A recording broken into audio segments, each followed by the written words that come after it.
जी भाई याद रहे यहाँ पर हम 2 की पावर x की जगह पूरी वैल्यू लगा देंगे। ग्रेडियंट हम ठीक निकाला आपने, जबरदस्त, आपने अच्छा किया, जान का हम इंतजार कर रहे थे। जी भाई अब हमारे पास बात हुई कि हमारे पास जो x, बताओ भाई ये 2,3 में जो ये 2 है ये क्या चीज है? मैं जूम कर देता हूँ, ये 2 क्या चीज है? नहीं एक्स एक्सिस नहीं है, 2 की पावर x एक्सिस है, वैल्यू है ना। हाँ एक्स एक्सिस नहीं बोलेंगे रिंचा, इसको बोलेंगे हॉरिजॉन्टल एक्सिस की वैल्यू है ना, इसको बोलेंगे 2 की पावर x। आप 2 की पावर ऑफ x की बात कर रहे हैं तो मैंने उसके लिए हाँ जबरदस्त, तो बोलो 2 टू दी पावर x या हॉरिजॉन्टल एक्सिस की वैल्यू है, तो इसका मतलब है अब मैं ले जाकर यहाँ पर 2 लगाऊं या 2 की पावर 2 लगाऊं इस जगह पर? सिर्फ 2, जबरदस्त, बस यही काम आपका अच्छा हो जाए तो बेस्ट हो जाएगा। अब कोई और भी आ रहा है आखिरी टाइम पे भाई? अच्छा अली चला गया था क्या? ये अली अहमद है, अच्छा दूसरा है ये। चलो रिकॉर्डिंग हो रही है भाई, जो भी लेट आया है 5 रिकॉर्डिंग्स हो चुकी हैं, वो भेजूंगा, वो देख लेना, ठीक है। हम लोगों ने तकरीबन चीज़ें बहुत सारी कवर की हैं, तो जो भी लेट आ रहा है वो देख लेगा। जी अब पता चला बेटा ये हो गया, सी की क्या वैल्यू होने जा रही है? 7 है ना? 7। तो हमारी इक्वेशन क्या बनी? यही बना देते हैं, y equal -2 bracket 2 to the power 2 + 7। ये कौन, ये शहरियार बोल रहा है? शहरियार बोल रहा है? क्या बात है शहरियार, यार जबरदस्त, क्या बात है भाई शहरियार, तुम बेवकूफ आदमी नहीं हो, बहुत तुम होशियार लेकिन पता क्या, मैंने तुम्हें बोला था ना फोकस होने की जरूरत होती है और कुछ नहीं होता, सही है ना? तो तुम चीजें करोगे इंशाल्लाह। देखो डरना नहीं होता यार, देखो देखो है सब्जेक्ट, एक बात बताऊं, जो तुम्हारा एडमेथ है ना ये ए लेवल्स को पूरा कवर कर रहा है, ये भी मैं तुम्हें बताऊं। ये देखो मैं दिखाता हूं तुम्हें, अभी मैं तुम्हें जरा सिलेबस आउटलाइन दिखा दूं, तुम्हें अभी पता चलेगा। देखो मैं लिख रहा हूं ताकि तुम्हें पता चले हम ये बेवकूफ़ी नहीं कर रहे हैं। ये देखो सर। जी बोलो। सर हमारे एडमेट्स में अभी इंग्लिश मीडियम साइज नहीं आएगा क्या? हमारे सिलेबस पे लिखा हुआ नहीं है वो अच्छा एक बात बताऊं मजे की, वहाँ ये जो इंडिसेस और सर्ट्स है ना ये प्री रेक्विजिट नॉलेज है, अभी दिखाता हूँ सिलेबस में, सही है। इसको वो कह रहा है ये सर इसको, ये कोई टॉपिक नहीं है अब। हाँ एक सर मिनट पेपर कब है एडमेस का? अब सबसे आखिर में, हाँ सर इसमें तो लिखा भी नहीं है। नहीं नहीं सबसे आखिर हाँ में, सर पेपर कब है एडमेस का? सबसे आखिर में। सर है कब? क्या नहीं मतलब? सर टाइम टेबल के अंदर ना लिखा है एडिशनल सब्जेक्ट या फिर टीएचक्यू एक जगह पर और दूसरी जगह 9th इलेक्टिव सब्जेक्ट लिखा है, तो कौन सा है एडमेथ्स नहीं उनमें मेरा से? बेटा वो नहीं है, देखो वो जो आपके ऑप्शनल सब्जेक्ट लिखे हुए ना वहाँ नहीं है, बल्कि या एडमेथ को सबसे आखिर में कर दिया, 28 और 29 ऑफ मई को जाएगा सबसे आखिर का, ठीक है। ओके फिर भी आपको अभी दोबारा एक सर टाइम, लास्ट पेपर के साथ हमारा एडमेथ्स का पेपर। एडमेथ नहीं लास्ट पेपर के साथ नहीं है, लास्ट पेपर 2 पेपर एडमेथ के हैं, एक 28 को एक 29 को, सही है।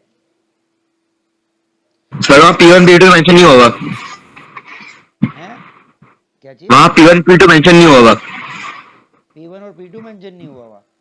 नहीं होगा सर, और टाइम नहीं लगा। अच्छा वो अभी मैं और भी इनको क्लियर करता हूँ कि इन्होंने क्यों नहीं लिखा भाई। P1 वो विदाउट कैलकुलेटर वाला कौन सा है और कैलकुलेटर वाला कौन सा है ना, ऐसे ही है ना, यही पूछ रहे हो यस ना? सर वो लिखा हुआ नहीं चलो इनको है। करवाता हूँ मैं सही, मुझे भेजना जरा ओके कि ओके गलती क्या है, वो मैं सेट करवाता हूँ। सुनो ओके वैसे, सर। यार वैसे तो शायद आप लोगों के नाइन्थ्स में हम लोग वो 50-50 मार्क्स के दोनों करेंगे, एक 50 दूसरा 50, देखते हैं, लेट्स सी।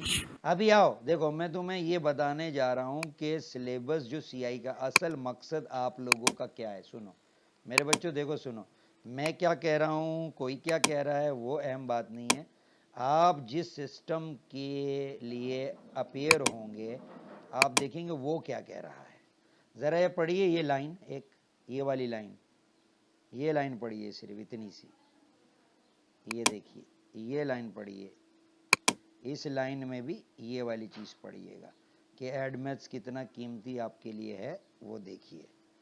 हाँ भाई ज़रा नीचे वाली हाईलाइटेड पढ़ना, कैम्ब्रिज, यहाँ से पढ़ो, यहाँ से ये पढ़ो क्या लिख रहा है, Cambridge O level additional mathematics encourages learners to further develop their mathematical ability in problem solving to provide a strong progression for advanced study of mathematics or highly numerate subjects.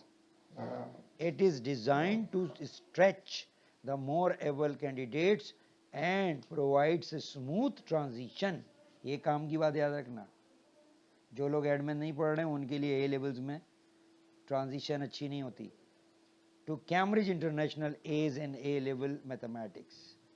याद रहे कि ए लेवल्स की mathematics हो या कि physics भी हो, अगर उन्होंने अच्छा एडमेथ्स पढ़ना है और पढ़ना है, जो नहीं पढ़े होते उनको ए लेवल्स में मैथ मुश्किल हो जाती है उनके लिए, और जो पढ़ लेते हैं एडमेथ उनके लिए बड़ा आसान. यानी एज और ए लेवल में 4 कंपोनेंट होते हैं, चारों आसान हो जाते हैं उस बच्चे के लिए. तो ये देख लो, मैं ये साथ साथ आपको टिप्स भी दे रहा हूँ कि ये याद रखना है कि वो कैम्ब्रिज बोल रहा है कि स्मूथ ट्रांजिशन अगर चाहिए तो एडमेथ ले लो, वरना स्मूथ ट्रांजिशन नहीं होगी आपकी. आप हमेशा कुछ ना कुछ कन्फ्यूजन में रहोगे, चाहे आप फिजिक्स के अंदर डेरिवेशंस कर रहे होगे या इंटीग्रेशन कर रहे होगे फिजिक्स में कुछ जगहों पर, तो आप फिर नहीं कर पा रहे होगे. फिर मैकेनिक्स करोगे तो वहाँ इंटीग्रेशन आएगा, अब आपको पता ही नहीं होगा भाई इंटीग्रेशन क्या होती है, कैलकुलस क्या होता है, तो आप फिर फंस जाओगे. S1 करोगे, वहाँ परमुटेशन कॉम्बिनेशन करनी होगी, आपको पता ही नहीं होगा क्या करना है भाई. समझ आई? तो अब मैं आ रहा हूँ दोबारा से बुक की जानिब. हाँ भाई, किसी को कोई प्रॉब्लम है? हेलो. हाँ सर, तो फिर इंग्लिश में आ रहा हूँ फिर नहीं, और फिर इसको प्रैक्टिस करना इंडिसेस है. जो है प्री रैकेजिट नॉलेज है मेरा बच्चा. क्या कहा मैंने? अच्छा, प्री रैकेजिट नॉलेज है. ये लो, मैं दोबारा दिखा देता हूँ. एक काम करता हूँ, मैं तुम्हें दोबारा दिखा देता हूँ ताकि तुम्हें पता चले ये एक प्री रैकेजिट नॉलेज है. ये सिलेबस का हिस्सा देखो, ये लो, ये आगे आओ. इंडिसेस और सर्ट्स आपके प्री रैकेजिट नॉलेज में से है. ये आगे पढ़ लीजिएगा, स्टडी ये भी तो स्टडी किया करें ना यार. ये सारे टॉपिक्स हैं. फिर उसके बाद ये बोलेगा, ये देखो नॉन कैलकुलेटर कैलकुलेटर, ये देखो लिख रहा है नॉन कैलकुलेटर 80 मार्क्स का, और फिर कैलकुलेटर वाला 80 मार्क्स का.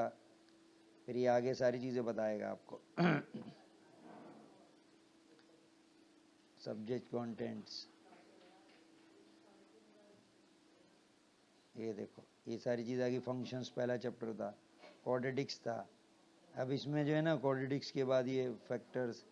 अच्छा, इसमें ये कहीं पर भी वो टॉपिक अलग से नहीं है, और बीच में जाके देखोगे ना कुछ जगहों पे लिखा हुआ है कि जो बच्चे को बताओ कि इंडिसेस और सर्ट्स मैथ्स की बेसिक नॉलेज है, वो हमेशा रखनी है. वो कोई टॉपिक नहीं होता, वो हमेशा यूज होता है जगहों पे. ठीक है, अब आई समझ? ये आपको इसमें कहीं ना कहीं क्लॉज मिल जाएगा जब पूरा पढ़ोगे ना सिलेबस, तो तुम्हें क्लॉज मिलेगा. हो रहे यार, ये तो कह रहा है कि इंडिसेस और सर्ट्स जो है वो प्री रैकेजिट नॉलेज में से है. मैं तुम्हें फिर भी तो सर उसके अलग क्वेश्चन नहीं आएंगे?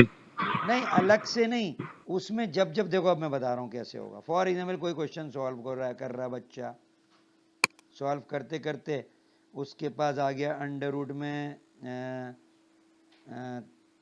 36 टू सा कितना होता है 72 ना, कहीं लिखा आ गया 72. अब बताइए क्या होगा जवाब, बोलो. याद है ना, मैंने बोला था 36 टू सा करेंगे तो 6 सर 2 बार आ जाएगा. है ना. हाँ 6 अगर 2. हाँ कैलकुलेटर को भी दिखाएं, देखो अगर हम कैलकुलेटर से भी पूछेंगे भाई 72 का भाई क्या होगा, तो ये देखो क्या आएगा 6 आ गया ना. अच्छा, एक मजे की बात और यस देखो. सर. अब ये सर्ट्स और इंडिसेस के बारे में बता रहा हूँ. अब कहीं पर जवाब आ गया 1/√2.